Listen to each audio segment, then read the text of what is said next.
So our first task in this course is to figure out how to measure the overall condition of the economy. Since macroeconomics is about the overall condition of the economy, we need to know what the overall condition of the economy is before we can do anything else. And so that's why we've taken a look at gross domestic product. That's certainly a very basic way of measuring the performance of an economy. Now we're going to look at a second way of measuring the condition of the economy by looking at the unemployment rate. So we're going to define what the unemployment rate is and how we know what it is. So here's our definition of the unemployment rate. The unemployment rate is defined to be the number of people who are unemployed divided by the number of people in the labor force. Now, this immediately raises two questions. What does it mean to be in the labor force, and what does it mean to be unemployed? So we need to define those terms as well, unemployed and in the labor force. So to be unemployed officially, you have to meet two conditions. One of them is that you're not working for pay outside the home. And the second is that you actually have to be actively looking for work. So to be counted as unemployed in the United States, you have to be actively looking for work, which means that you have to do more than just be reading through the job ads that are posted on some website. You have to be writing resumes and sending them in. You have to be knocking on doors, trying to talk to hiring managers. You have to be actively looking, and you have to have done something within the past 4 weeks in order to be considered actively looking now. So, unemployed, you are not working for pay, and you are actively looking for work. So then the point is that just not having a job, that by itself does not make you unemployed. There are lots of people who don't have jobs that we wouldn't consider unemployed, retired people, for example, or full-time students. We don't think of them as being unemployed, but they don't have a job. So the actively looking for work part of it is a crucial part of the definition of what it means to be unemployed. So then the labor force is equal to the number of people who are employed, who have a job, and the number of people who are unemployed, who are not working and who are actively looking for work.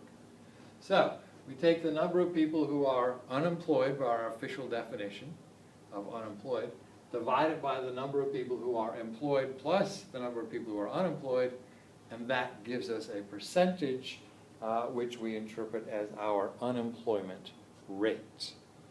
Now, how do we know whether people are working or actively looking for work or not actively looking for work?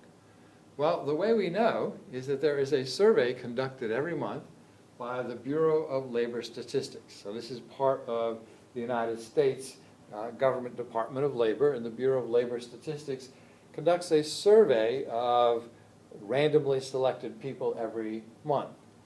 And in the survey, which is done by telephone, the Bureau of Labor Statistics asks people, right, so are you employed? Are you not employed, but are you actively looking for work? So we ask people, and we assume that on average people are giving honest answers. And so this is how we determine what the unemployment rate is every month, a random survey of households across the country. Now, there are some problems with this. People may not want to give an honest answer. Done by telephone, so that rules out some people, and of course increasingly people don't have landlines, so that perhaps makes it more difficult. But that's the method for determining our unemployment rate.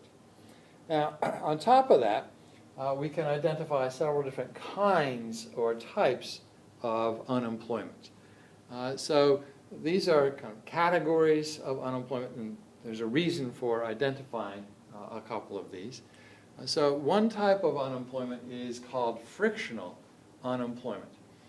Frictional unemployment is essentially a voluntary kind of unemployment, temporarily, but voluntarily unemployed. So it might be somebody who has had a job, has quit that job, but has another job lined up that's going to start next month.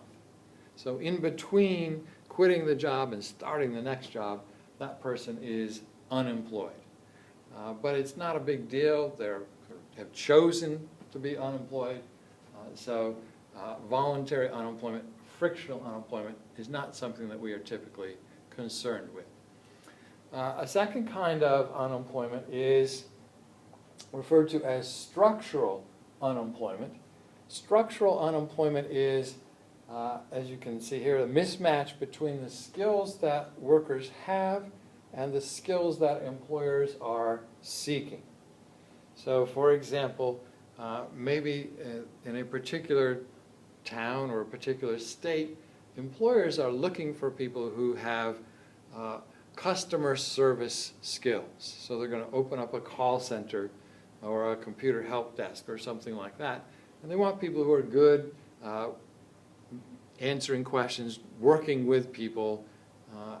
And yet maybe let's suppose that the workers in that particular town have all been laid off from the textile mill. So they have the skills necessary to produce textiles, but those aren't the skills necessary to work for a customer service desk. So we've got a mismatch between the skills that employers want and the skills that employees have. We would call that structural unemployment. And then there is cyclical unemployment.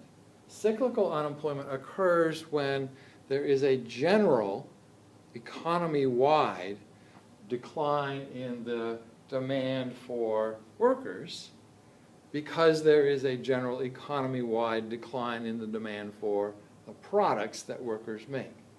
So generally speaking, we would say that cyclical unemployment is associated with a recession. So when we are in a recession, the economy is in bad shape. That means businesses aren't hiring workers because the economy is in bad shape. That would be cyclical unemployment. Now, there's another kind of technological unemployment. I just mention it here because we're going to turn to it later in the course.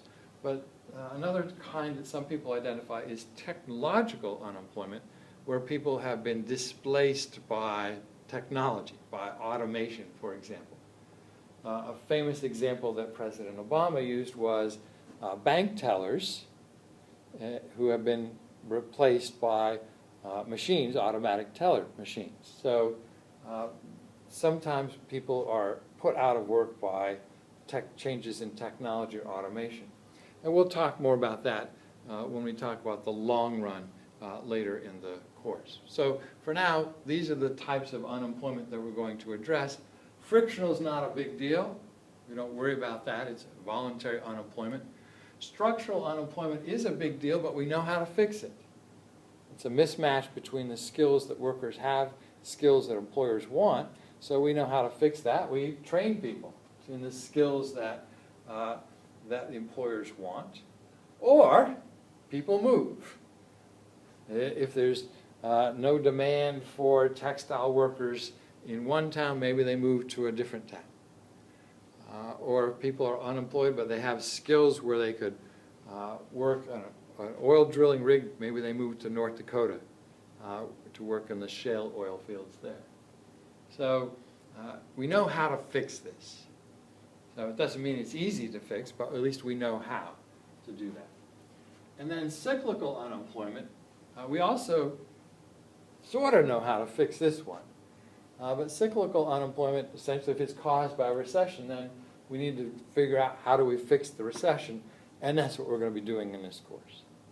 So we're going to be, as we go through the semester, we're going to talk about different ways of dealing with recession, which are different ways of dealing with cyclical unemployment. So, crucial fact is the definition of what unemployment is. That's the crucial thing to take away about unemployment.